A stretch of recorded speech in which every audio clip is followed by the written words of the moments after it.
What's up, everybody, and welcome to another episode of the Trust Your Board podcast. My name's Stephen Wright, joined by Mr. William Monroe. How you doing, Will?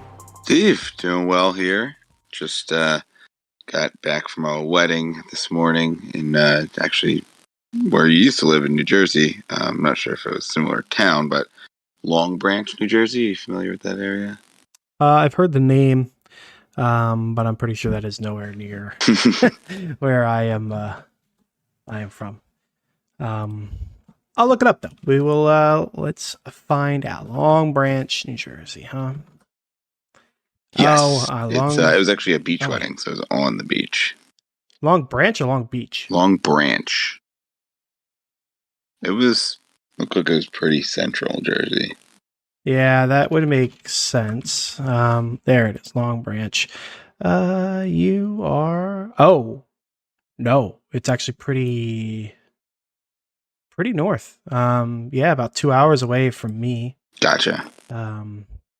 Yeah, you're well up there. Seaside Heights, pretty far. Yeah, you're way up there. Interesting. Yeah, far away, but cool. Was it good? Yeah, it was awesome. It was the first beach wedding that I've ever been to. So it was really, cool concept. Obviously, the weather was beautiful, and then the reception itself was inside. But it was a day wedding, so I missed most football. I think really the wedding was at 11. Reception was like 12 to 4. So missed most of those 1 o'clock games. Caught up on some of the touchdown montage and stuff. But yeah, was able to watch the Eagles game and a little bit of the other two games that were on in the 4 o'clock window. Nice. Very good. Very good. It was a fine week. Yeah, another interesting week. A couple of injuries. I don't think, outside of one season ender, I don't think it was as major as some of the more recent weeks. Yeah, 100%. And then, unfortunately, no injuries yet for week 6, but we are beginning the bye weeks. Yeah, I think surprised me. Yeah, the bye weeks are here. It's only 4. I think there's going to be 1 week coming up that has about 6. If I remember correctly. Like a bad one now. The big one, yeah. I still don't understand why they can't space it out more. Like, it would just make so much more sense to just do, like 3 or 4 every week, whereas you're going to have the ones that are super loaded up. Yeah, it doesn't make any sense, but yeah, what can you do? There must be a reason for it. Exactly, yeah, and I'm sure there's scheduling conflicts for other teams as well, but we did have one big injury, the Rashad Penny news. You see that? It looks like he's done for the year, so I think that's really the major one outside of Teddy Bridgewater and Russell Wilson, quarterback injuries. We saw James Conner go out and not come back, but I don't think there's been much word there. And Tyreek Hill and T. Higgins, I think, were 2 other big ones that still waiting on in the wide receiver position. Yeah, so we might as well jump in. So teams to keep in mind for your buys, as we go through these, Raiders, Titans, Lions, Texans. Starting with those running backs, I guess the big win of the week would be Ken Walker, rostered in about 45% of leagues, according to Yahoo. They got a nice matchup against Arizona, and you would imagine he's the guy. Pete Carroll is somebody that goes with the hot hand, regardless of your draft capital, as we saw with, Penny and Carson for a few years. So, if it is whoever else is on that roster, DJ Dallas, Alex Collins, whoever else is still there, it wouldn't surprise me. But you got to imagine Ken Walker's getting the first shot and probably the more likely. So you're dropping a lot of fab on him, right? Yeah, I think you got to spend up for him. This is one of those few opportunities where we're seeing a running back that likely is going to be able to be the guy going forward. So, yeah, obviously not the best team, but a team that's playing a lot better than I think a lot of us expected, which is really good to see for them. So, yeah, I think, I'm spending, probably up to maybe half, maybe a third of the fab that you'd have, and definitely worth a priority claim if you use regular waivers. Yeah, 100%. I was thinking like 60%, 65%. It depends on your situation, but it's going to be a lot. After that, not a ton in the way of quality running backs. anyone on our list here jumping out at you? Besides we Yeah, did put I Ramondre put Stevenson at Ramondre on some there. point. He's at He's got to 88% be rostered, but rostered, but for the ones that he's yeah, not, I mean, it looks like Damian Harris may miss some time. So I yep. think Stevenson is the guy. So it's more just kind of a reminder to take a look. Probably not available. I'd say one, maybe Eno Benjamin. It seems like he is, the guy there when Connor's out, and we're not sure exactly how long Connor will be out, but I think Eno's been a guy that we've been saying, one of those handcuffs that's good to have. If you have that roster spot that you can wait for something to happen. At this stage, being only 11% rostered, majority of you have them available out there. Definitely worth the ad, even if Connor does play. When you come back, I think he's just a nice guy to have on your bench as just a stash. Yeah, agreed. He's solid. Joshua Kelly had a good week. I'm not sure you could really expect that on a week-to-week basis. But he has taken that, running back 2 job away from Sony. Like it's pretty clearly him. So as a handcuff, he's probably worth grabbing up if you're if you have Eckler and you have a bench spot Yeah. to sit on Kelly for a while. But just more of a nice handcuff play, it seems. Yeah. And I think the only other one call out, Tevin Coleman, got some work. Obviously, there's a lot of kind of uncertainty and rotation of running backs there in San Francisco. You imagine, Eli Mitchell probably coming back in a few weeks. I haven't heard any specific updates, but I think the idea was 6 to 8 weeks, something like that. Yeah, I think it was 8. So yeah, not too far away there. But it could be a decent depth piece. You're probably not going to play him 0% rostered, but definitely a good depth piece to have. And if we see him continue to get the work that he's been getting, that he got this week, stack a few games together, maybe you can consider putting him in flex. But he's more of a speculative ad right now. Yeah, he had a touchdown, which is what boosted him to relevance, really. Mm-hmm. He had 3 catches for I think like 45 yards. One of those catches was a 30-yard catch, and it was terrible. Like it was a complete panic throw from Jimmy. Mm-hmm. He was about to get crushed immediately and just tossed it up, and Coleman caught it, to his credit. Yeah. But if that was intercepted, that would have been, everyone would be all over Jimmy. Is like, oh, this is a terrible panic throw, blah, blah, blah, blah. So, take that away, and it's 2 catches for like 14 yards. But can't take it away. It happened. They do got a good matchup against Atlanta next week, but like you said, you can't go trusting Tevin Coleman. But yeah, there's not a ton on the running back front here, so those were the big ones to call out. As we saw, there was only really that one major injury for Penny, so made Walker logical. For James Conner, but yeah, not a lot else out there at running back. There was a lot more receivers that hit and played well, and then we'll try to go through here some of these guys that that are interesting, that played well. We'll see who we think is going to continue to be available. I'll run through the names quick, Steve, and you can maybe call anyone you specifically see out. So we've got Jacoby Myers at 48%, Sky Moore 1%, Alec Pierce for the Colts 8%, Rondale Moore 18%, George Pickens 55%, Khalil Shakir 2%, De'Ami Brown 0%. That one kind of shocked me a little bit. I figured they'd maybe a little bit more than 0. Marvin Jones 5%, Randall Cobb 3%, Josh Reynolds 31%, and Chase Claypool 46%. So a couple of high numbers there, but a lot of single digit numbers. Anybody calling out to you? I don't really love them because they all scream the same. Maybe they'll be the guy. Maybe it was just a weird week. Maybe they'll just pop off here and there. Like, you just don't know. The biggest one for me is probably Alec Pierce. He's had 2 good back-to-back weeks now. Pittman has not been as good as he was in the first couple weeks of the year. And this team is going to need to throw the ball a little bit. So he interests me as the most. Pickens, yes, but A, rostered in 55% of leagues already, and B, given the hype that was around him in the offseason, you're going to have to pay up to something fierce. So I'll let somebody else pay up for Pickens, and then I'll take Pierce for much cheaper. Pierce is solid. Reynolds, I've liked Reynolds, most of the year, but he's on a bye week. There's no need to go grab him. everyone else, Diami, Marvin Jones, Ronell Moore, Shakir, it's just they'll have weeks here and there, I think.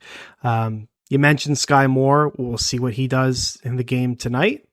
Yeah, more of a speculative ad there. Speculative, yeah. So maybe he's interesting like from that standpoint. They're gonna the idea is that they're planning to work him more in. So yeah, more to come based on how he plays here on Monday Night Football. But it seems like a guy that throughout the year, one of those rookies that's going to continue to get better. Yeah, hopefully Get more usage at least. Jacoby Myers, a fine guy to plug into a flex if you need be here and there. Those are about my thoughts. So, what do you think on this grouping here? Yeah, interesting to see Chase Claypool get back into the mix of things. If he's available, and you have an open roster spot, I wouldn't mind taking a flyer on him. Not someone you're ready to play right away, especially with a rookie quarterback, right? So it's a little tough. But he is, and a name that has produced in the past. De'Ami Brown, I think, is an interesting one because it sounded like Jahan Dotson's going to miss a few weeks, and clearly they got De'Ami Brown involved, and maybe it was like a one-time hit, but he's someone that I maybe throw in, not maybe a couple bucks on just to have him on the bench to see if it happens again this week. I think it's probably unlikely, but it's possible. Yeah, that's fair. Very fair. Anyone else you want to touch on before we move into the tight end position here? George Pickens, I think, is someone you definitely need to add. I like the Alec Pierce note and Sky Moore as well. Khalil Shakir is one that I think you and I are both excited to see. We have him in our dynasty team, and we could use some depth there. So definitely good to see him getting involved. Maybe tough to really see consistency here in redraft to play him, but if guys remain hurt, he's definitely an opportunity. Yep, for sure. Moving on to the tight end position here. We got 4 here, Will. Taysom Hill, of course, Hurst, Ingram, and Auden. Who do you like out of that group? Because it's a weird group. Yeah, it is a weird group. I'd say Hayden Hurst is probably your most consistent of the bunch, right? Obviously, Taysom Hill had the huge game. I think it's going to come down to who else is healthy there. As Jameis playing, it's probably going to take a lot from Hill. Kate Otten is someone I actually called out last week. I was talking to my dad. He needed a tight end, and mentioned with Kyle Pitts hurt, he could be an opportunity. With the tight end Cam Brate ahead of him out of the concussion, and lo and behold, he definitely he came through. He played well. He's a rookie in Tampa. Going up against Pittsburgh, Tom Brady, likes to use the tight end, and he's really kind of the only one that's usable there. So he's somebody I wouldn't mind, picking up and stashing if you have the room. If you, have a tight end that's been underperforming and going to give him one more week, Kate Otten's a guy I would throw on the bench. Say, okay, maybe this guy can take over in the next week or two if we continue to see, beyond just this week. Yeah, I'm with you. Like I'd probably go Hurst is my top one. If you're a bad team, Taysom would probably be the guy I'd be adding. But I'll read you off his week so far in our league, which is half point, 14.8, 1.4, 0, 8.1, 36. So, there's your range of outcomes from literally nothing to 36. And, if you're a bad team, that's fine. Or if you have you're getting chewed up by a bye week and you really need that long shot, then cool. But, you can't go into any certain week trying to rely on him at all. So yeah, I think it'd be Hurst for me as well. All right. Well, that wraps up the tight end options there. Not a ton out there. You're going to see some of the other guys that have been there, but these are a couple guys that we called out. Moving over to the streaming portion for quarterbacks. Also, pretty scarce here. Geno Smith, I think, is the top option here, probably 35% rostered. And he's got Arizona, so a team that can score. Defense is great. They don't have a great pass rush.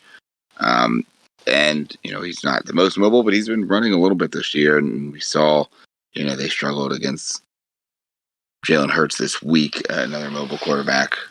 So I think Geno out of this bunch here is probably the one that I'd be targeting as a streamer. Anybody else here? No, you're right. He's my one out of this grouping here. Garoppolo, Fields, Wilson. I will say Garoppolo's probably my two.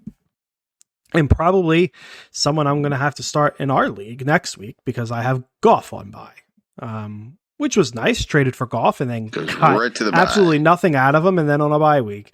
That's been my luck this year. But Fields, the upside's there in theory. They just haven't really seen it. Zach Wilson's played well, but from a fantasy perspective, it hasn't been all that. And that's kind of Jimmy's MO. Like, he plays well, but then at the end of the day gets like 15 points for fantasy. But he's got Atlanta, so he's got a good matchup there. So I'll rely on the matchup, I think. Yeah, it definitely is. And then, Fields, Washington, we've got Zach Wilson, Green Bay. Probably not guys you want to play, but like Wilson is another guy that, if you have depth and quarterback is something you need. Like, I've got Russell Wilson in a couple leagues, and, the injury, is rough. But even last week, it was a guy like, I want to have another option. So he's the one that, if we can see him turn on, he's got the weapons, everything is at his disposal. Had some tough games, but we'll see against Green Bay this week. He's a guy that I wouldn't mind throwing on the bench and holding off and seeing how he goes. Yeah, that is fair. And finally here, Will, the waivers for defensive streamers. We have the Browns, 15% rostered against the Patriots. The Bengals, 28% rostered at New Orleans. The Ravens, 63% rostered at the Giants. And the Chargers, 57% rostered versus the Broncos. Who you taking out of that group? Yeah, I think the Browns. The Chargers is an interesting one, 50% rostered, and we'll see how healthy Russ is, because that team is not great as it is. But maybe if Russ doesn't play, or if it looks like the injury is just going to hamper him, that could be a good stream. Against the Denver with what is a pretty talented Chargers team. A lot of these are kind of quarterback. If Jameis is still out, Bengals against New Orleans is solid. But I think across the board, the Browns are probably the one that I like the most, especially assuming here that they don't get their quarterback back to Patriots. Yeah, probably for me as well. Bengals could be okay. Ravens are solid, but the Giants, Daniel Jones hasn't really been turning the ball over or anything. So, like, I feel like it looks better than what it'll be. Chargers are interesting just because the mess that Denver has been. But I think I'm with you. I'll go with the Browns as well. All right. So that wraps up here our start sit, Steve. Any final words? Anybody specifically you want to call out that we didn't touch on? No, I don't think so. Good luck with your waivers. Tune in on Thursday for our start sit episode. And until then, folks, trust your board.